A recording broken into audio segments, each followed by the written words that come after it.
I'm Ava Reynolds.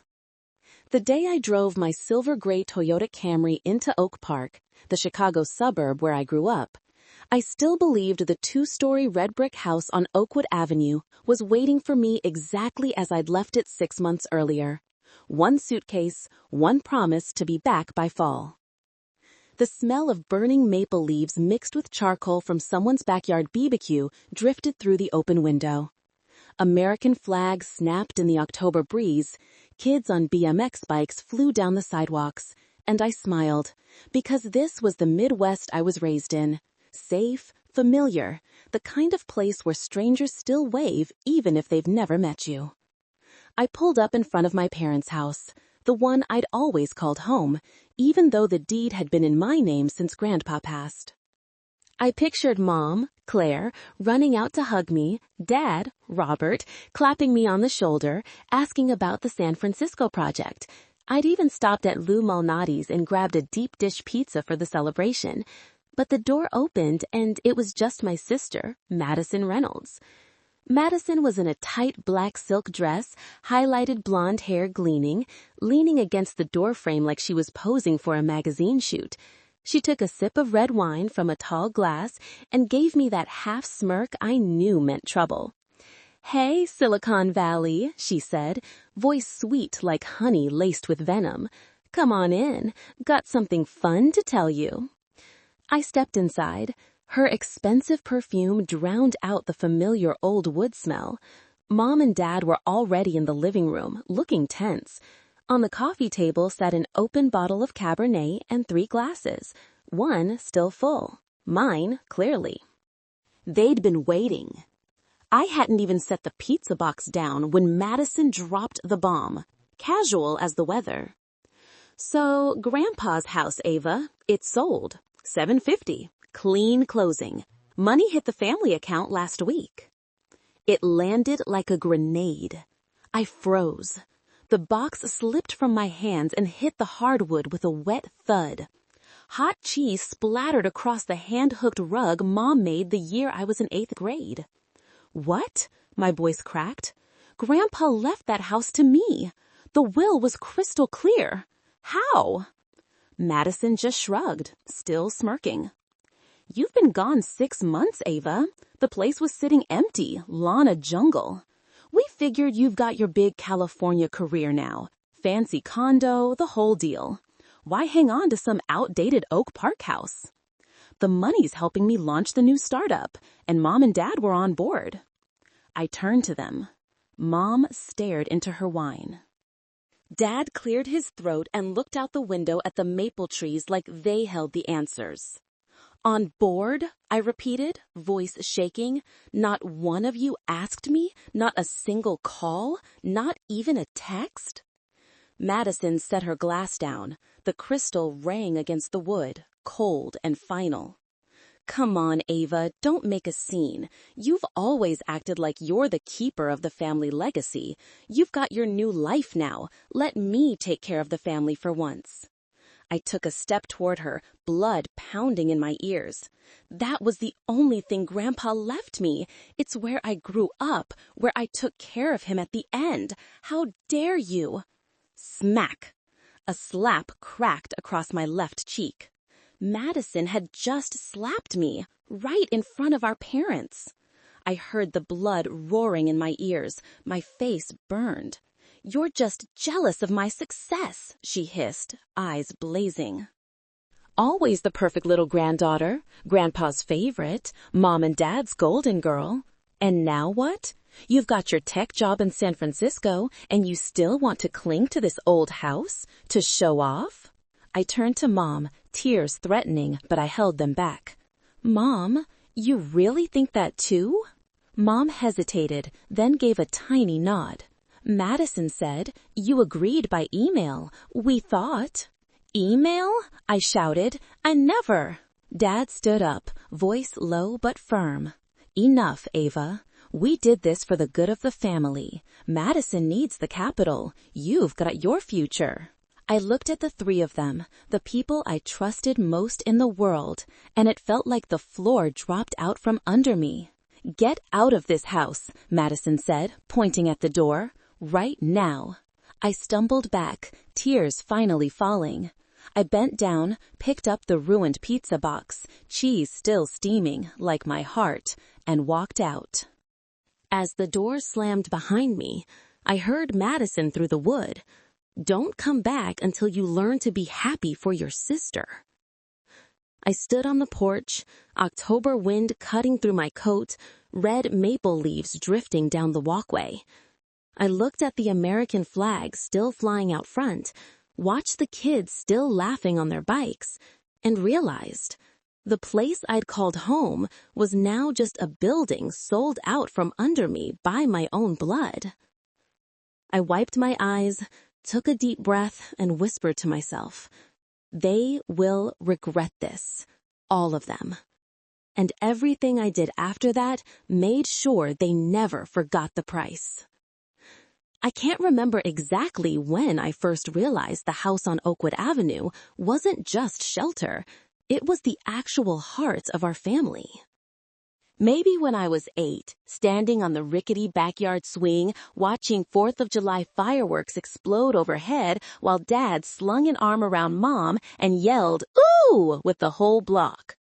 Or those Thanksgiving afternoons when the smell of roasting turkey filled every room and Grandpa sat at the head of the table telling stories about buying the lot in 1968 for $28,000. "An investment in your futures, kids," he always said.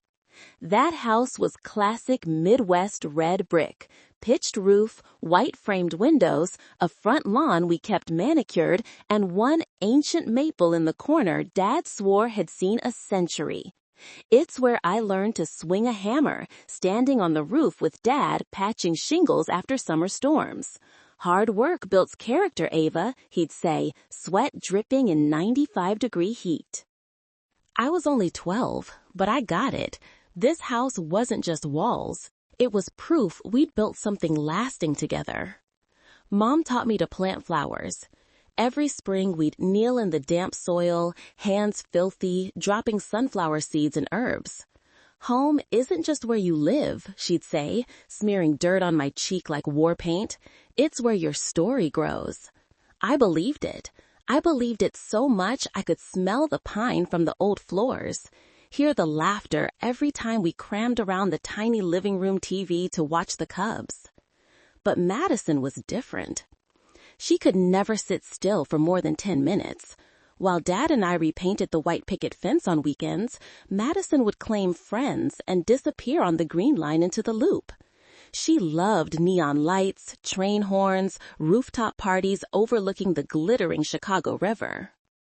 "Oak Park is cute, but it's not living," she'd say, rolling her eyes when Mom called her home for dinner. I remember one summer afternoon when I was 15. The whole block was having a party, lawn chairs, hot dogs on grills, country music blasting. I was helping Dad set up speakers when Madison showed up in a short sundress, curls bouncing, announcing, "I'm heading into the city with friends. This place is nothing but old people." Mom tried to grab her hand. "Stay, honey, we're watching fireworks together." Madison just smirked. "I don't belong in this birdcage, Mom." I thought it was just teenage rebellion.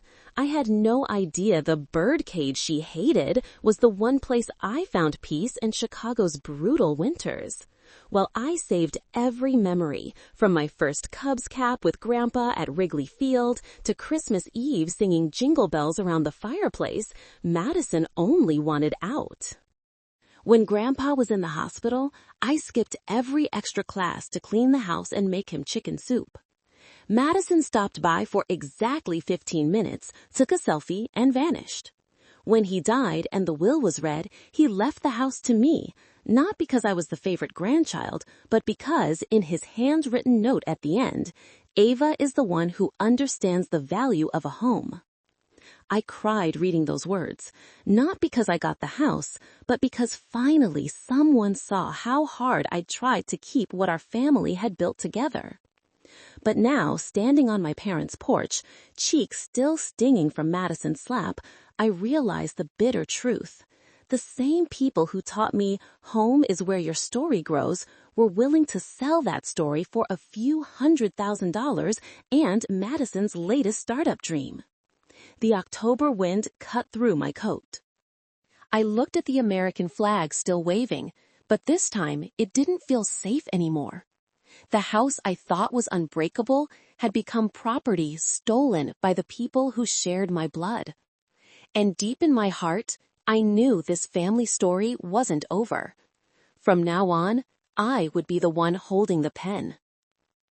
I never forgot that November afternoon when I was 27 and the whole family sat around Grandpa's oak dining table, the one he built himself in 1974, still bearing the scar where I carved A+R at age 8. The lawyer, Mr. Tom Henderson, Grandpa's friend from Vietnam, wore a gray suit and round glasses, reading in the same steady voice he used for scripture at the Lutheran church down the street. To my granddaughter, Ava Marie Reynolds, I bequeath the house and property at 714 Oakwood Avenue, Oak Park, Illinois, in its entirety, because she has been the one who loved it, lived it, and kept its soul alive. I sat frozen. Mom squeezed my hand under the table. I thought it was pride. Mr. Henderson continued. To my granddaughter, Madison Elizabeth Reynolds, I leave the sum of $425,000 from my investment accounts to pursue whatever dream she chooses. Madison, sipping a Diet Coke, let out a tiny scoff only I could hear. The reading ended. Everyone stood, hugged, cried. I just wanted to run straight to the house and touch every brick to thank him. But as I stepped into the hallway, I heard Madison's voice slice from the kitchen. So unfair. Some old house worth less than $700,000 while I get cash to actually do something. Grandpa always played favorites with Ava. I stopped behind the half-closed door. Dad, Robert, voice low but clearly defending. Maddie, you've got a good job in Chicago. Your startup needs capital. Grandpa surely wanted you to succeed too. Mom jumped in, that syrupy golden child tone we knew too well. Exactly, honey. Ava, well, she likes staying home, likes old things. You're the future of this family. You're building something big in the city. I stood there, gripping the doorframe, every word a knife. Madison wasn't done. But that house is worth way more now, Mom and Dad. Oak Park's market is hot. We could get close to $1 million. Ava's got her job in Cali. She doesn't need that old place. Dad sighed. We'll convince Ava. We're family, Maddie. We can't let this opportunity pass. I pushed the door open. 3 pairs of eyes snapped to me. Convince me how? I asked, surprisingly calm. Sell Grandpa's house to fund your startup? That's the great family plan? Madison smirked. Don't act so righteous, Ava. You got the house because you were home the most, taking care of Grandpa. What about me? I've been killing myself in the loop. I deserve a real start. Mom rushed in, arm around Madison. Ava, don't misunderstand. We just want what's best for both of you. That house, it's old, you're barely here. Madison's at a critical stage. I looked at Mom, then Dad, the 2 people I thought were the fairest in the world. Grandpa left it to me because he knew I'd keep it, I said slowly. Not sell it, not split the money, and definitely not to bankroll a startup Madison changes every season. Madison laughed coldly. Listen to Miss Perfect. You can keep your dusty old house and live in the past. I'm using my money to build a future. Stop pretending you're noble. I didn't argue anymore. I just looked them dead in the eye. If the day ever comes when you choose her over me and try to take what Grandpa gave me, don't blame me for protecting it. Dad frowned. Don't be dramatic, Ava. Nobody's taking anything from anybody. I gave a sad smile. I hope you're right. I turned and walked out of that room. never imagining that 3 years later, Dad's words, "Nobody's taking anything from anybody," would become the biggest lie I'd ever been told. And Madison, the golden child of the Reynolds family in Oak Park, beautiful, ambitious, successful on the outside, would be the one to stab me in the back, with our own parents silently holding the knife. 3 years after the will reading, I was still living in the red brick house in Oak Park, but life had shifted. I was a senior product manager at a fintech company in Fulton Market, Chicago. Every morning I caught the 6:45 Green Line, got home around 8 p.m., sometimes later. I ate takeout salads on the kitchen counter, then sat by the window watching heavy snow pile up, listening to the furnace click on and off, the only sound reminding me I still had a place to land. The house was my sanctuary in the chaos. I kept Grandma's 1982 floral wallpaper, kept Grandpa's worn armchair in the corner of the living room. Every weekend I dusted, trimmed the yard, repainted the railing, like a ritual to keep his memory from being blown away by Chicago wind. Madison dropped by maybe once a quarter, always on Saturdays, carrying Tom Ford perfume and disdain. She'd walk through the house shaking her head. "Jesus, Ava, you still have a gas stove from the Reagan era? And that fridge, it's older than you. Sell it. Sell this place, buy a condo in West Loop or River North, live like a city person, not some suburban grandma." I'd just laugh, pour her cheap leftover Christmas wine. "It's Grandpa's house. I like it this way." Madison would smirk. "Sentimentality doesn't pay the bills, sis." Last October, the company called me into a glass-walled conference room. My boss slid an offer across the table. 6 months as product lead on a new project in San Francisco, 40% ways, killer stock options, and a shot at VP if it succeeded. I went home, sat on the front steps, watched the maple leaves fall, heart racing. San Francisco was the dream for anyone in tech. But leaving Oak Park for half a year meant the house would sit empty through a brutal Chicago winter. No weekend visits to Mom and Dad, no checking if pipes froze, no guarantee everything would still be mine when I returned. I called Mom that night. "Mom, they offered me 6 months in San Francisco, but I'm worried about the house." Mom was quiet a moment, then warm as ever. "Ava, your dad and I always taught you kids the American dream isn't staying in one place. Grandpa left Ohio for Chicago looking for work in '63. Pursue your dream, honey. Roots don't disappear just because you step away for a while." Mom's words felt like a hug. I nodded, even though she couldn't see. I called Madison right after. "Hey, I'm heading to San Francisco for 6 months. You still have the spare key, right? If Mom and Dad need anything, can you check on the house for me? Fridge, pipes, the garden?" Madison laughed loud through the phone. "God, you worry too much. Go live your life. I'll watch over everything. It's practically my second home anyway. Relax, little sis. I got you." Her voice was sweet, confident, like every time she promised to handle it. I believed her. I always believed family. I spent the last 3 weeks turning the house into a little fortress I thought nothing could touch, even from 2,000 miles away. I set up auto pay for ComEd, Nicor gas, and water. I upgraded to Nest Aware Plus, added 2 new cameras, one at the back door, one aimed straight down the hallway to the second floor. Motion-triggered alerts to my phone, whether I was in a SOMA meeting or grabbing coffee in the Mission. I tested the system at least 10 times, stood in front of the cameras waving like an idiot, laughing when the footage popped up crystal clear. The most important documents, deed, Grandpa's will, house insurance, old savings books, went into a fireproof safe under the first-floor bed. I changed the code to Grandpa's birthday, 03151942. Only I knew it. The spare key? I never took it back from Madison.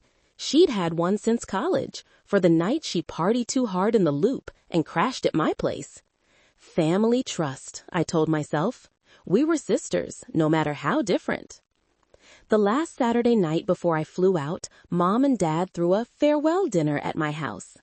Dad grilled ribeyes in the backyard, even though there was still snow on the ground. Mom made mashed potatoes and creamed spinach. Madison showed up late in a Max Mara camel coat, carrying a bottle of Veuve Clicquot like we were celebrating New Year's. After dinner, we sat around the fireplace. I was telling them about the new project when Madison stood up and announced, "Let me take one last look at the house before you turn into a full-blown Californian hippie." She walked through slowly like she was appraising real estate. Fingers trailed the oak banister, opened kitchen drawers, even pushed back the upstairs bedroom curtains to stare at the snow-covered garden. "Seriously, Ava," she turned, voice sweet but sharp. "This place is beautiful, like a museum. You're still rocking floral wallpaper from the 80s? And that stove? 4 burners, gas? Oh my God, sell it. Sell and buy a condo in Fulton Market, or at least a new townhouse in River North. You deserve modern." I laughed, thinking she was joking. "You've been saying that since I was 25. I like it original." Dad, sitting in Grandpa's old armchair, took a sip of bourbon and, surprisingly, spoke up. "Actually, Madison's not wrong. Oak Park's market is on fire. Young families ask about houses like this all the time. Sell now. You could make a nice profit." Mom nodded. "He's right, honey. I've seen some gorgeous new condos in West Loop. Great security, close to your new job when you come back. This place is so big for just you." I went stiff. The room suddenly felt heavy, like someone cracked a window and let the cold rush in. "I'm not selling," I said slowly. "It's what Grandpa left me. I'll be back in 6 months." Madison sat next to Mom, hands on her shoulder, voice soft as lullabies.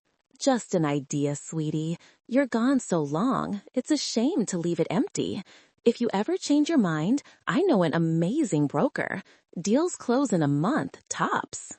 I looked at her, looked at Mom and Dad, both nodding along, and forced a smile.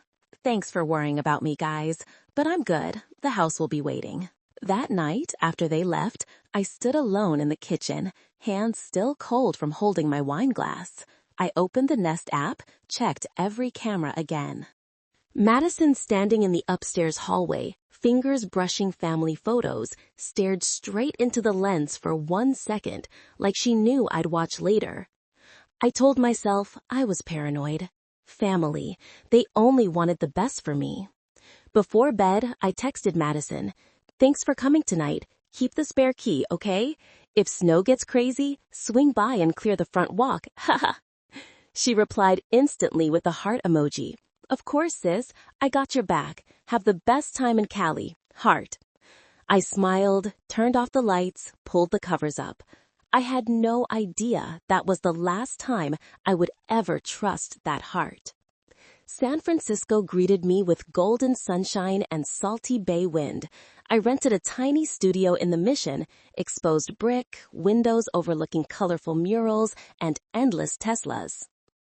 Mornings, I jogged along the Embarcadero, grabbed Blue Bottle, then dove into endless meetings about KPIs, burn rate, and disruptive growth.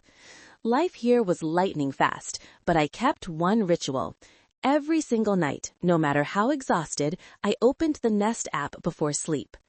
The feeds from Oak Park were always calm. Front door locked tight, snow drifting gently onto the roof, motion lights flicking on and off on schedule, no movement. I'd breathe easy and post in the family group chat. "House looks good. Thanks for keeping an eye out, guys." Madison answered in 3 seconds flat. "Relax, sis. Everything under control. Focus on crushing it in Cali. Fire." Mom sent heart stickers and, "Dad shoveled the driveway today. Love you, honey. Sleep well." I'd smile, turn off the light, and sleep like a kid tucked in by loving parents. The first weeks flew by. I was killing it. Praised in all hands, invited to dinners with VCs in South Park.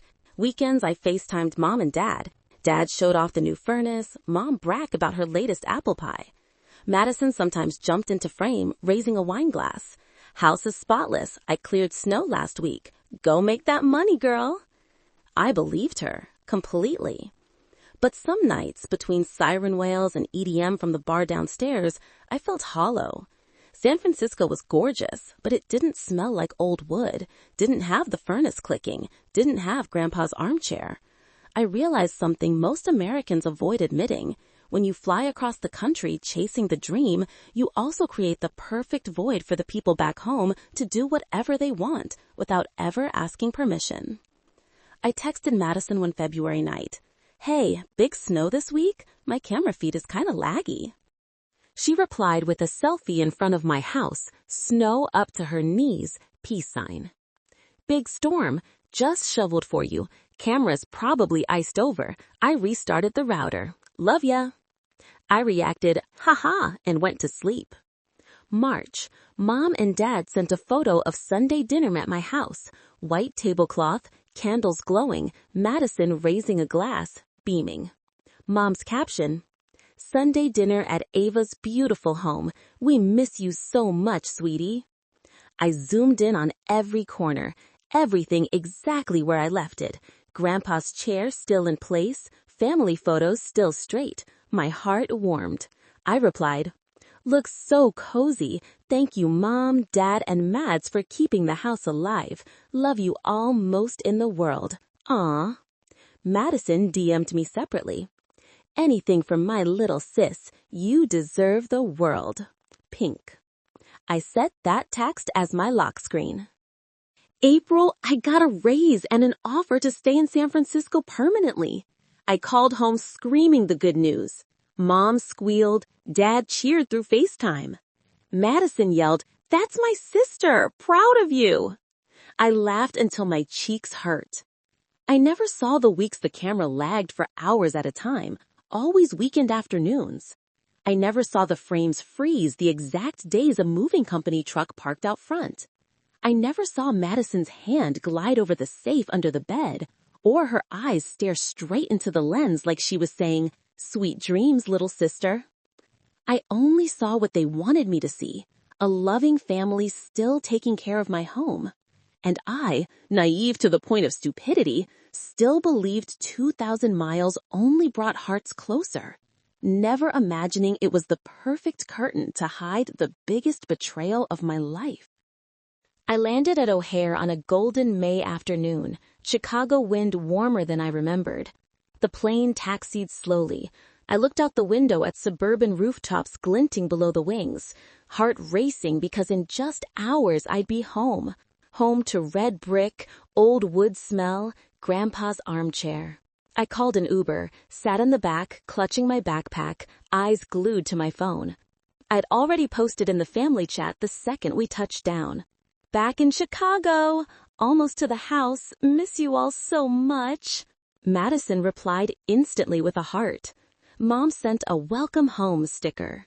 Dad sent a photo of the backyard grill with "Steaks waiting for you tonight."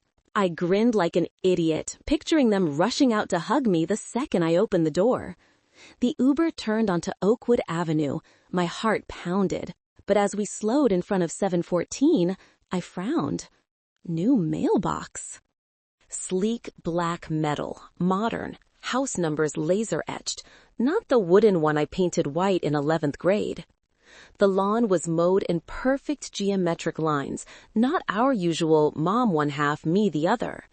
A bed of bright red tulips bloomed in the corner, tulips I'd never planted. I paid the driver, dragged my suitcase up the brick walkway. Every step felt slower. I raised my hand to ring the bell, but the door opened first. A young woman, early 30s, high ponytail, Northwestern hoodie, holding a toddler on her hip, smiled, confused but polite. "Hi, can I help you?" I froze. Behind her was my living room, but it wasn't mine anymore. Lego bricks scattered across the oak floor I'd refinished last fall. A brand new gray sectional sat exactly where Grandpa's armchair used to be. A canvas family portrait of 4 smiling strangers hung where our 2008 Reynolds photo once did. The smell of old wood was gone, replaced by baby powder and downy fabric softener. "Ava?" A man stepped out from the kitchen, holding a box labeled "Kitchen Fragile." Mid-30s, cub shirt, polite but wary. My voice came out a whisper. This is my house. The woman clutched her child tighter, eyes wide. Oh my God, you're the previous owner? She lowered her voice like she was afraid of scaring me. We closed 3 weeks ago. The agent said the seller was relocating permanently to California. I stumbled back. My suitcase hit the walkway with a thud. My head buzzed. I grabbed my phone with shaking hands, opened the Nest app. Red letters across the screen, cameras offline. Last recorded April 18. 3 weeks. They'd cut the cameras 3 weeks ago. I looked back inside, saw Grandpa's oak dining table, now covered in a blue and white check cloth. Saw the coat rack where his Cubs jacket once hung, now holding tiny raincoats. Saw every sacred corner of my childhood now belonged to strangers. The woman set her son down, stepped onto the porch, voice gentle. We're so sorry. We had no idea. The listing said the owner wanted a fast, quiet sale. We fell in love with it the moment we walked in. It felt like home. That word from her mouth was the final knife. I turned, staggered down the walkway. The man called after me. Do you want to come in? We can call the agent together. I shook my head, tears streaming. I dragged my suitcase like a sleepwalker, no idea where I was going. I only knew one thing. The house I'd spent my youth preserving, the one holding every memory of Grandpa, Christmas Eves, snowy afternoons, was now home to a family I'd never met. And the people who sold it were the same ones I'd called family. I collapsed on the curb in front of a house that was no longer mine, buried my face in my hands, and cried like a lost child. The American flag out front still waved in the breeze, but this time it stood for no dream at all, only a tear that could never be mended. I sat in the rental car, a silver Honda Civic, parked 2 blocks from the old house, hands still trembling but mind turning ice cold, the way it did when I debugged a crashed system at 3 a.m. I opened my laptop on my lap, connected my phone hotspot, and went straight to the Cook County Recorder of Deeds website. I typed the address, 714 Oakwood Avenue, Oak Park, Illinois. Results loaded in under 3 seconds. Property transfer, recorded April 22nd. Sale price, $750,000. Grantor, Ava Marie Reynolds. Grantee, Matthew and Lauren Hayes. Document type, warranty deed, electronic signature. I zoomed in on the signature page. It was my name. The handwriting was 98% perfect. The loop on the Y in Reynolds, the slant of the opening A, the spacing, everything meticulously copied. But I knew it wasn't mine. I had never signed a single document to sell the house.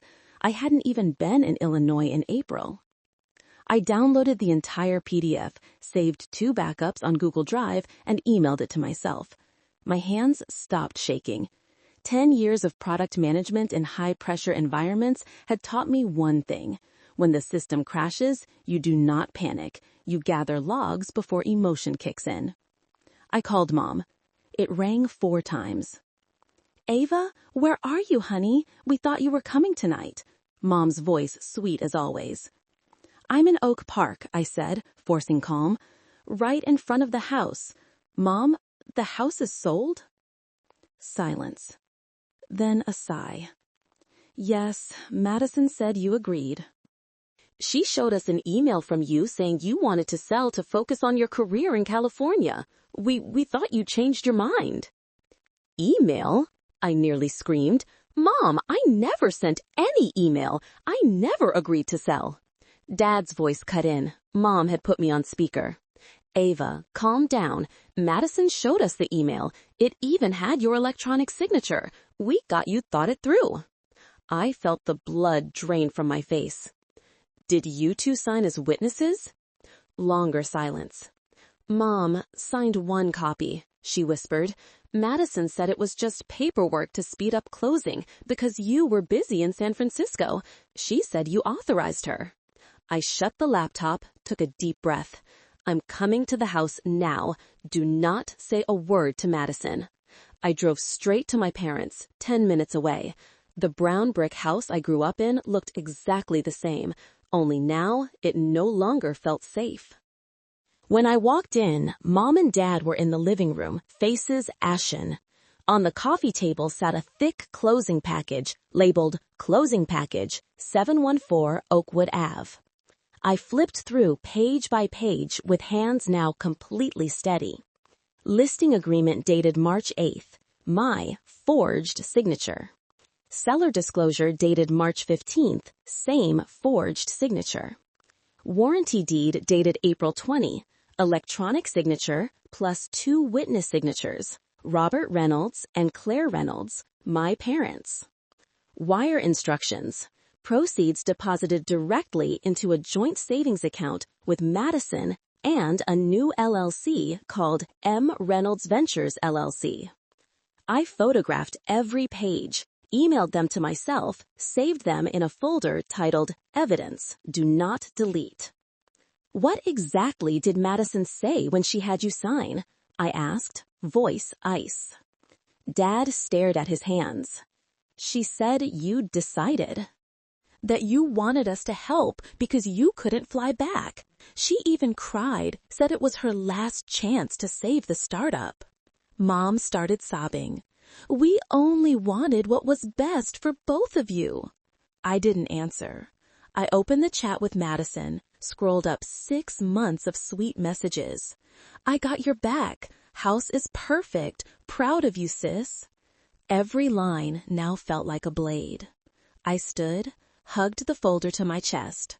I'm hiring a lawyer, I said, and I'm getting the house back, whatever it takes.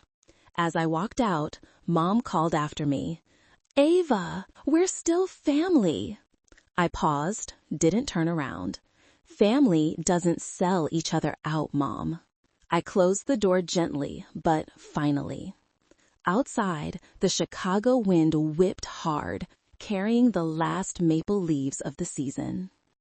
I took a deep breath, opened my phone, found Alex Reed's number, the boy from Sunday school who grew up to be the sharpest real estate fraud attorney in the loop.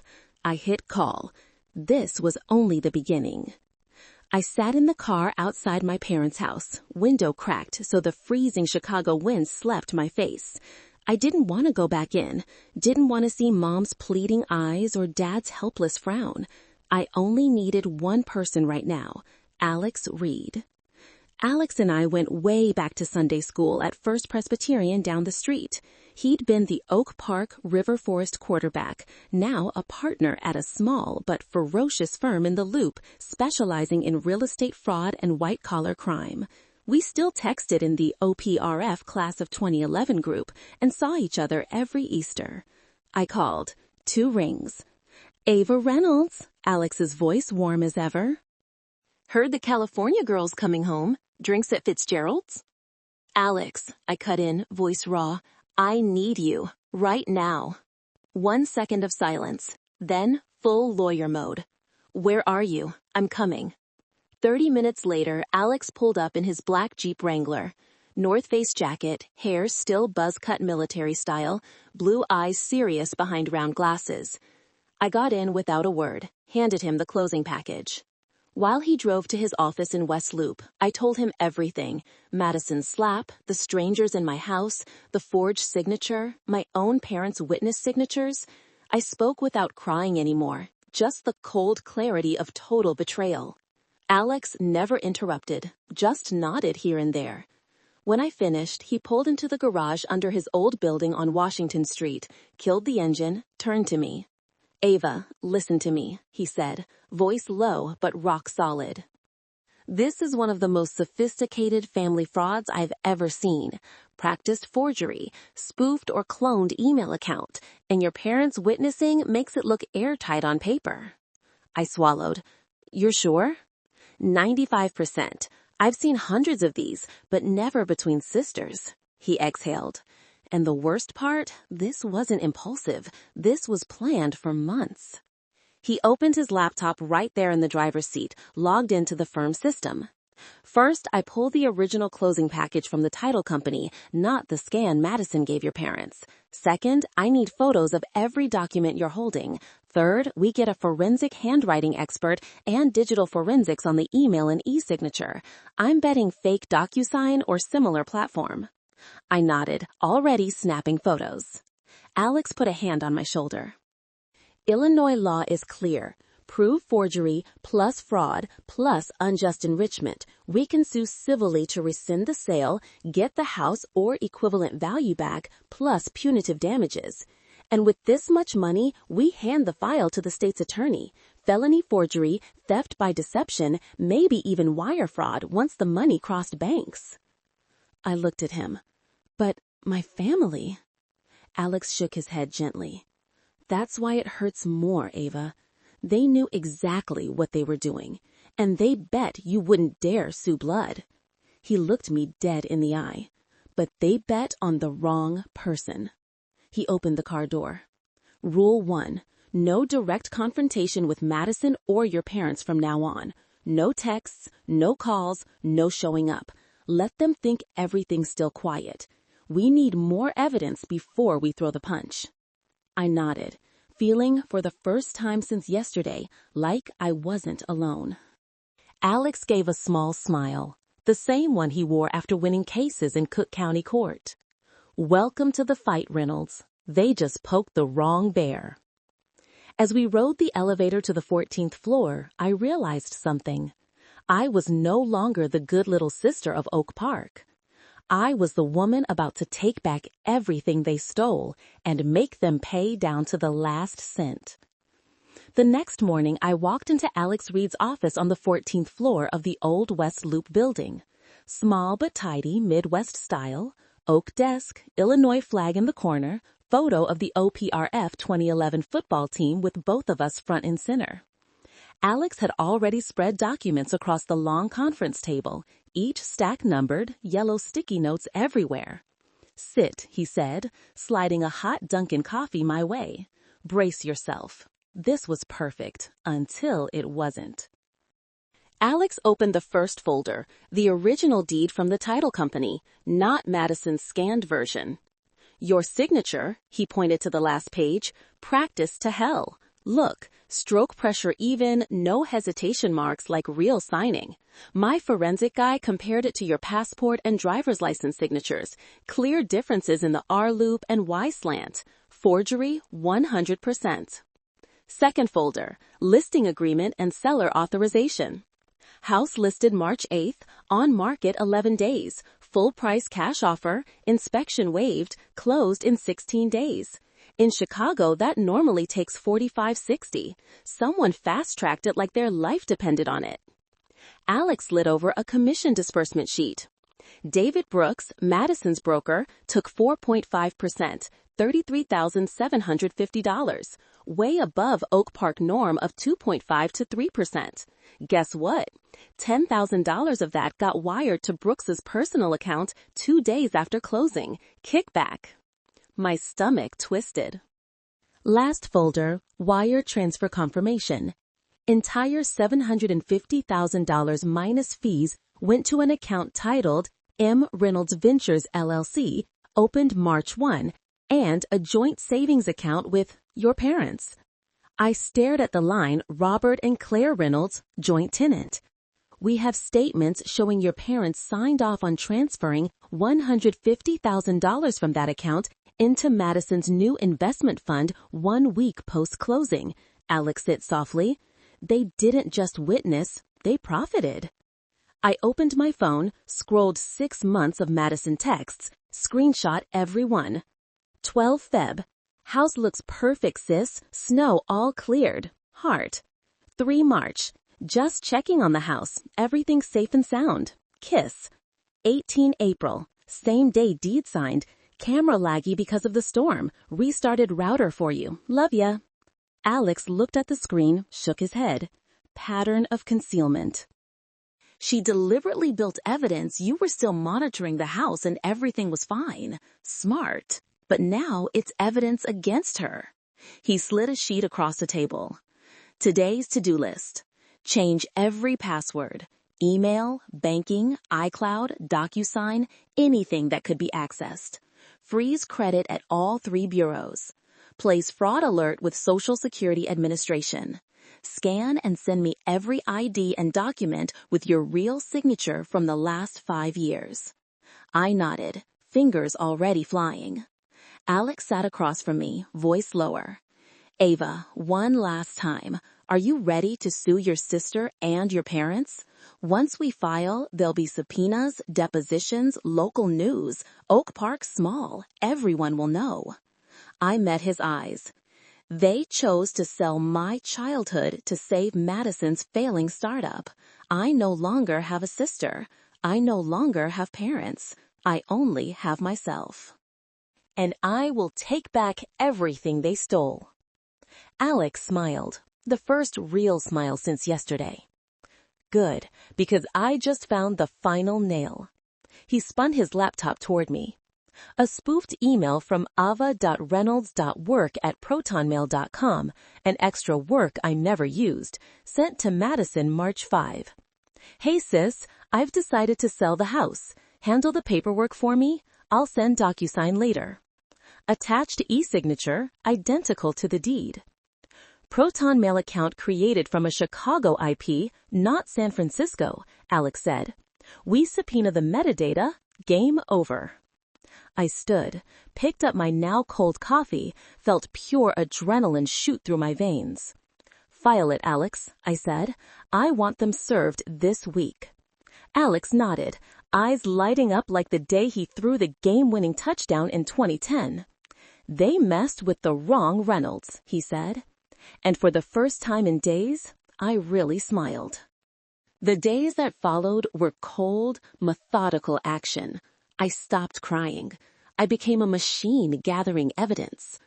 I drove through Oak Park one Saturday afternoon, parked a block away, watched through the rearview mirror. The Hayes family was having a barbecue in the backyard, kids running, smoke rising, laughter echoing. They were innocent buyers.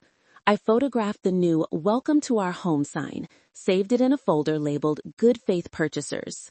Then I went to David Brooks's office in River North.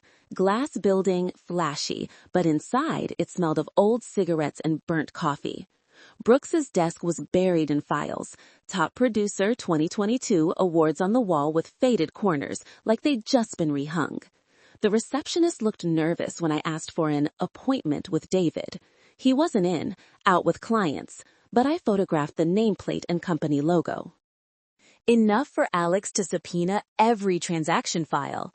Back at my temporary rental in Logan Square, I opened the restored Nest Cloud data Alex recovered. Dozens of clips manually deleted on these dates. 3/7, 3/14, 4/20, exact day the deed was signed. Someone logged in using my credentials from a Chicago IP. I saved the logs, titled the file Tampering Proof. Monday the following week, Alex sent letters of intent. The confrontation meeting was set for his office, 10 a.m. Friday, before filing suit. I walked into the conference room carrying a thick folder and a heart turned to stone.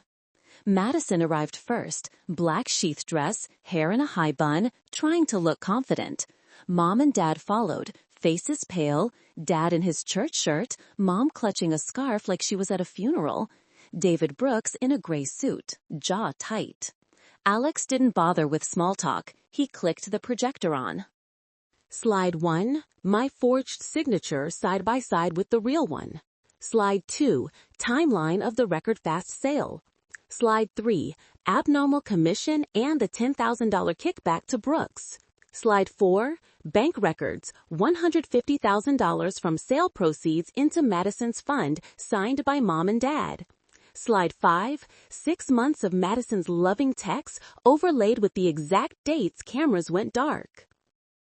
Silence thick enough to choke on. Madison stared at the screen, lips trembling. It's just a misunderstanding, her voice cracked. Alex set the stack of papers down, voice ice. Misunderstanding doesn't come with felony forgery, wire fraud, or $750,000 unjust enrichment. We are filing civilly to rescind the sale and seek punitive damages, simultaneously delivering the file to the Cook County State's Attorney. Maximum 15 years for felony forgery. Dad shot up, face white. Alex, you can't. We go to the same church. That's exactly why I'm giving you one last chance today, Alex replied. Full restitution, full cooperation, or we see you in court. Mom broke into sobs. Ava, I'm sorry. Madison said you agreed. I only wanted to help her. Madison whirled on our parents, shrieking, Don't blame me. You signed too. You took money too. Dad cradled his head, voice broken. We thought we were helping the family. We were wrong, Ava. We should have trusted you. I spoke for the first time, voice calm and clear. You chose to sell Grandpa's legacy, sell my childhood, just to save Madison's failing startup and her pride. The American family you taught me about turned out to be worth exactly $750,000. Madison lunged toward me, eyes wild. You think you're so noble. You got everything. Grandpa's house, his love, Mom and Dad always defending you. What did I ever get? I looked her dead in the eye. You got parents. I don't have anything anymore. 2 months later, it was over. The court granted rescission. The Hayes family was fully compensated and moved out in tears. They apologized to me dozens of times. Every dollar was returned minus legal fees and civil penalties. Madison sold her West Loop condo to cover debts. Her startup collapsed, and she now faces criminal charges. Mom and Dad lost nearly all their savings. One Sunday at First Presbyterian, Dad stood in the middle of service, voice breaking, apologizing to the congregation for hurting his daughter. The sanctuary went silent, then polite applause, but no one invited them to Sunday dinner again. I got the house back, but I didn't keep it. I sold it for more than they ever got, used the money to buy a small loft in Wicker Park near Lake Michigan, a place with no memories of betrayal. The last day I walked through the old house, I stood on the porch, looked at the new American flag the Hayes family had hung, and smiled, truly, lightly, for the first time. I had taken myself back. They would live forever with the cost of their greed and blindness.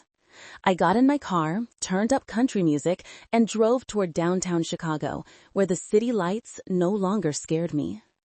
I am Ava Reynolds. I no longer have a family, but I have freedom. And that is the greatest victory of my life.